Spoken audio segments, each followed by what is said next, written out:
صدر بلاغ جديد لوزارة التربية الوطنية والتعليم الأولي والرياضة، أعلنت فيه عن تنظيم ندوة تفاعلية تلاميذية تحت شعار الكلمة للمتعلمات والمتعلمين، امتدت على مدى يوم 27 و28 نوفمبر بالرباط. وبحسب البلاغ الذي اطلعت عليه، فقد عرفت الندوة مشاركة مجموعة من التلميذات والتلاميذ من مختلف الأكاديميات الجهوية للتربية والتكوين، وذلك في إطار تنزيل برنامج دعم تعزيز التسامح والوقاية من السلوكيات المشينة بالوسط المدرسي.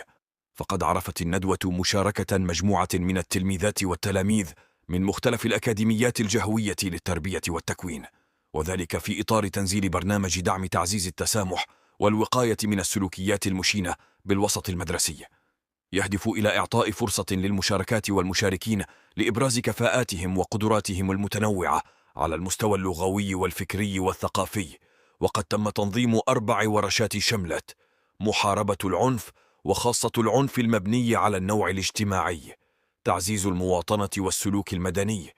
تكريس ثقافة التسامح في الوسط المدرسي، تشجيع المشاركة التلاميذية بالوسط المدرسي.